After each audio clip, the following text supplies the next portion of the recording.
Bible n'est pas un roman. La Bible est le seul document qui regroupe les critères de la relation que nous pouvons avoir avec Dieu. Que Dieu Amen. La Bible est une pharmacie et chaque verset biblique est un médicament adapté à ta situation. Et donc la Bible provient de Dieu. Dieu est la source de la Bible. Nous sommes les ressources de la lettre de la Bible. Et Dieu parle à Adam. Il va dire voici ce que tu dois faire. La Bible déclare que Adam va parler à sa femme.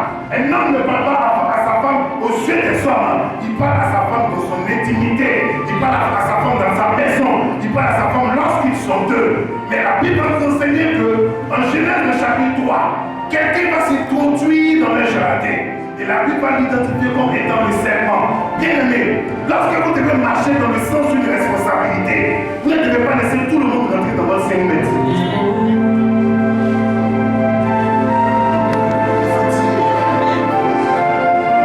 Lorsque vous devez marcher dans le sens d'une responsabilité, même si vous avez des capacités et que vous laissez tout le monde rentrer dans votre 5 mètres, ils vont détruire votre vie. Et il y a des gens qui viennent dans votre vie qui mentent, qui ne connaissent même pas votre vie, qui vont parler de vous.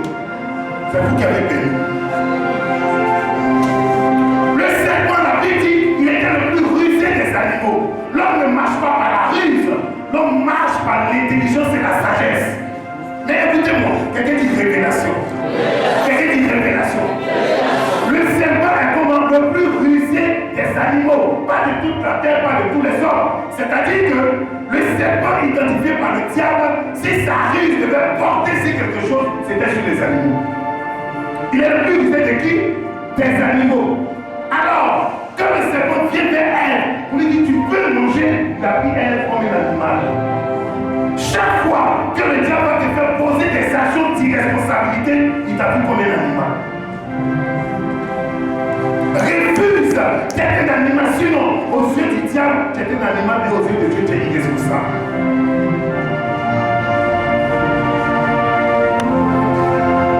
Qu'est-ce qu'une responsabilité? Et Dieu va nous emmener dans le livre de Ézéchiel qui dit la main de l'Éternel fut sur moi. Et l'Éternel me transporta et me déposa dans le milieu d'une vallée remplie de ossements. Et il me dit, fils de l'homme, est-ce que tu crois que ces ossements desséchés peuvent revivre? La Bible dit, Ézéchiel va dire, Seigneur, toi-même tu le sais.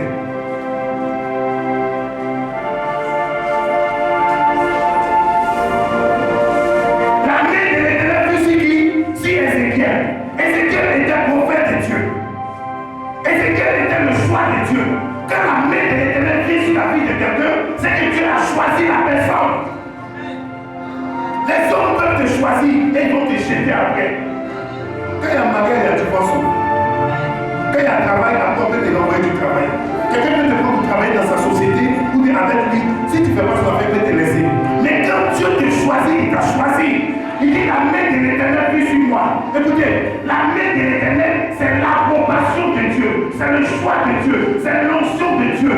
La main de l'Éternel fut sur Ézéchiel, qui était prophète de Dieu. Mais cette main l'a conduite quelque part qui a changé mon esprit. Quelqu'un dit je suis chrétien, mais regarde ce que je suis en train de vivre. On me dit de ne pas faire ci, de ne pas faire ça, à cause de la responsabilité. Mais je vis des difficultés.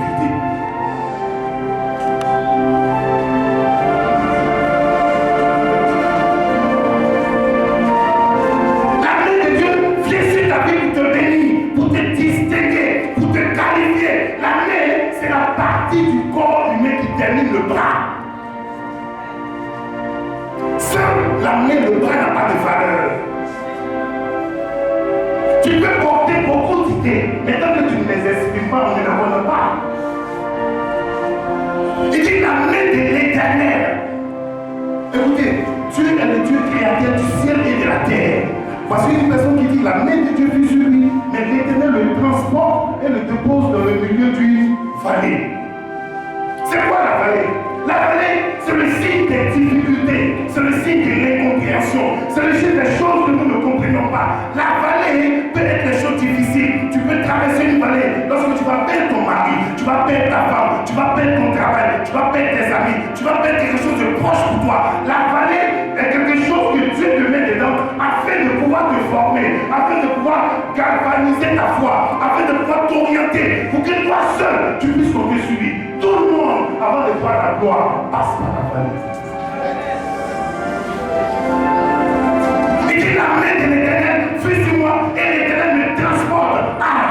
Quelqu'un m'a dit, chez moi là, on ne se marie pas. Il y a trop de sorcellerie, il y a trop de difficultés. Quand tu vas à l'école même là, si tu es trop arrivé loin, c'est que c'est le bac que tu as eu. Tu es obligé de vivre chez tes amis. Tu es en train de vivre une vallée. Tu vas penser que c'est les sorciers, tu vas penser que c'est les mystiques. Quand on est chrétien, Paul dit, quand une personne est en Christ, cette personne est une nouvelle créature.